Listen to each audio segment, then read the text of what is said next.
հետ, պարոն Գալստյան, այս օրերին կան արվեստագետներ, մտավորականներ, որ հասկանում են խնդիրը միայն Ծառուկյանը չէ, միայն Կարապետյանը չէ, միայն մյուս քաղաքական ու հանրային գործիչները չեն, որոնք պալանավորվում են նախընտրական հետընտրական շրջան։ Բայց կան նաև մարդիկ, որոնք անցել են այսպես կոնկրետ իշխանությունների արևիտակ եւ քննադատում են ցանկացած պալանավորվողի, հետապնդվողի, ինչու է այդպես։ Դժվար է ամեն մարդու խղճի հարցն է դա։ Իմ համեստ կարծիքով այս պատմությունը վաղուց արդեն քաղաքական չի, տնտեսական չի, նույնիսկ արդեն փիլիսոփայության ոլորտից էլ է ինքը վերաճում եւ դառնում է բիբլիական պատմություն եւ ես չեմ չափազանցնում։ Սա իհարկե ոչ պարոն Ծառուկյանի մասին է, ոչ էլ այսօր վարչապետի աթոռը զբաղեցնող մարդու մասին է։ Սա բիբլիական պատմություն է։ Եվ այս պատմությունը ամեն մեկիս մասին է, ամեն մեկը ինքը իրան պետքա գտնի այս պատմության մեջ։ Արդեն բացահայտվում են ձեռքերը լվացողները, արդեն բացահայտվում են ուրացողները, այս ամեն ինչը մարդկությունը սրա միջով անցել է։ Եվ ես կարծում եմ, որ մարդու համար, ով կառուցում է Հիսուսի արձանը, բանտում նստելը ոչ մի պատմություն է։ Այս ամեն ինչը ավարտվելու է Հիսուսի արձանի բացմամբ եւ այդ օրը ամեն մեկը իսկապես պետքա պատասխան տա ով էր ինքը մինչեւ հիմա։ Ինքը ուրացողներ, թե ձեռքերը լվացողներ, թե ինքը կառուցողներ, թե նա էր ով որ ուզում էր այդ կառուցողի փլատակների վրա տրջիկ տա բարի ուրախանա։ Խոսքը չարի ու բարու մասին է, սա շատ մեծ ընդարձակ բիբլիական հին պատմություն է։ Այնպես որ անհատներին պետք չի ստեղ անհատ, ամեն մեկը իսկապես ինքը այսօր որոշման առաջ է եւ սա այս պատմությունա բոլորիս մասին։ Այս պատմությունը կավարտի, երբ որ Նիկոլ Փաշինյանը եւ իր թիմը իշխանության չլինեն, թե նրա օրոքել հնարավոր է իրավական պրոցեսները, դատական համակարգը գործի անկա։ Նիկոլ Փաշինյանը գործիք պատմության մեջ այդպիսի գործիքներ շատ են լինում։ Ստեղ էլի եմ ես ասում, անձերի մասին չի։ Այո, եթե որոշում կա, եթե քննիչը այդ պահին իրան զգում է պիղատոս, ինքը ձեռքերը լվանալու է։ Եթե ինքը զգալու է, որ իր մեջ բարոյական արժեքները վեր են գործում եւ ինքը պետքա դառնա հերոս, ինքը ճշմարիտ որոշում կկայացնի ըստ իր խղճի։ Բայց այստեղ այնքան པարզ դրամատուրգիա է, այնքան մարդկությունը սրա միջով անցել է։ Ուղղակի պարոն Ծառուկյանի վրա եկա, որտեղ ինքը ամենաերևացող հերոսն էր այս պատմության մեջ, դրա համար էլ ինքը դառավ մարդ, որը պետք է անցնի այս տառապանքի միջով, ոնց որ անցնում են իր բոլոր շրջապատի մարդիկ։ Ես էլ եմ ասում, անձերը ստեղ արդեն վաղուց որևէ նշանակություն չունեն։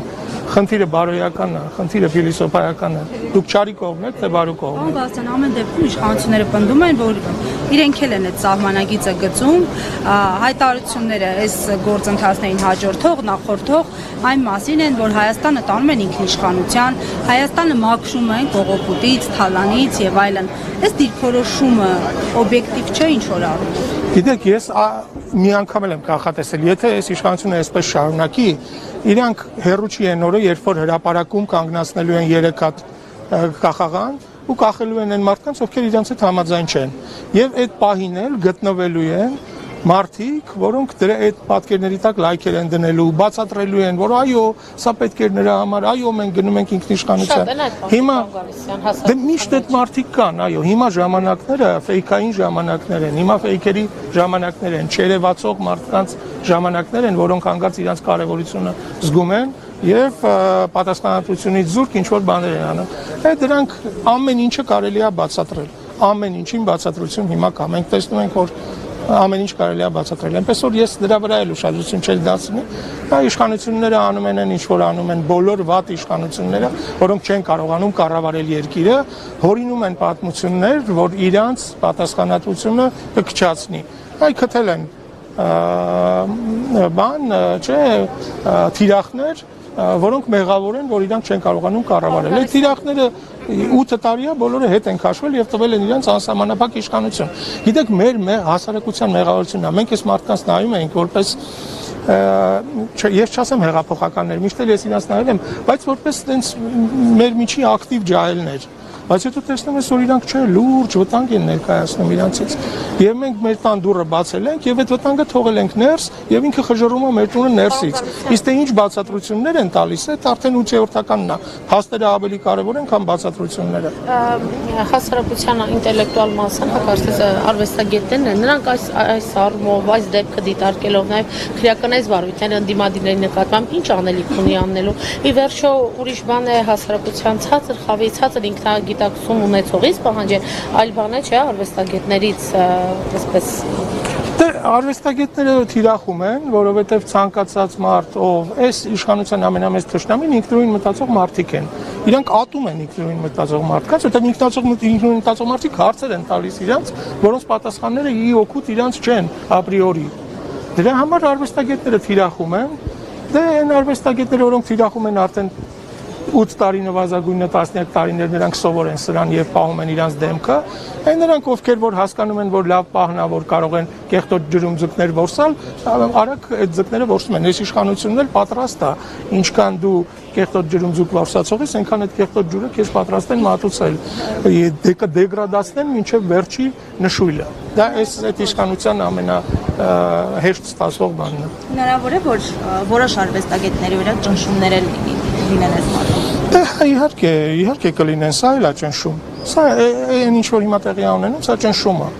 Բայց այդ ճնշումը, գիտեք, մարդը ապրում է մթնոլորտային ահռելի ճնշման տակ։ Ճնշումը նրա համար է, որ դուք հակադրվեք ճնշմանը, ոչ թե ենթարկվեք։ Ինչքան կռանաք այդ ճնշմանը, այնքան ճնշումը ուժեղանալու է։ Մենք այս իշխանությանը ծանոթ ենք։ Ինքը անընդհատ ուժեղացնում է, ինքը ստանում է,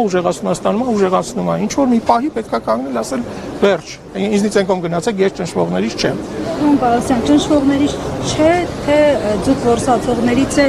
քանդակագործ Վիգեն Ավետիսը, դուք նրա մասին ընդհանրապես լսել եք, ծանոթ եք նրա գործունեությանը, հիշեցնեմ քանդակագործը ժամանակին Շուշիում սիմպոզիումների էր մասնակցում, բայց այսօր միով բանի իշխանությունների հետ մեղադրանքների տարափ է լցնում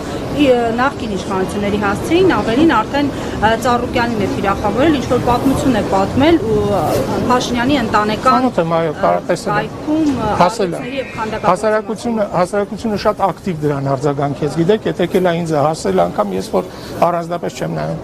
Ամենաանշնորհակալ բանը մի արվեստագետի կողմից մյուս արվեստագետի մասին գնահատական տալն է, ես դրանք խուսափեմ, բայց Վիգեն Ավետիսները այն մարդիկ են, որոնք իրենց դե հարց տան, օրինակ ես կարող եմ ասեմ, եթե պարոն Ծառուկյանը ձերբակալվելուց 1 օր առաջ ուղերձ եղեր Վիգեն Ավետիսին, որ ես քեզ հրավիրում եմ Հիսուսի արձանի կողքը կառուցելու մի հատ փոքր քանդակ։ Վիգեն Ավետիսը կվազեր Պարոն Ծառուկյանը եւ չի անցել Հիսուսի դե տաղանդի հարց է։ Իսկ երբ որ համագործակցությունը չի ստացվում, դեմ են դուրս գալիս։ Ես արդեն ասեցի, եթե պարոն Ծառուկյանը հիմա էլ Վիգեն Ավետիսին ուղերձ ուղարկի, որ արի ինչ որ բան կառուցի, նա վազելով կգա, նա կգա ստեղ, կբարձրանա դռները կջարդի։ Այդ մարդ ես չեմ ասում Վիգեն Ավետիս, ես ասում եմ Ավետիսներ։ Կան այդպիսի արվեստագետներ, դե հիմա ինչ ասես։ Այդ մարդիկ էսպես են։ Հիշեք Կոլչակի հայտնի խոսքը չէ, ձեռք մի տվեք կառապաններին, կորնիկներին եւ արտիստներին, նրանք բոլոր իշխանություններին ծառայում են։ Կան այդպես կատարողներ կան, որոնք բոլորին ծառայում են։ Շնորհակալություն։ Խնդրեմ։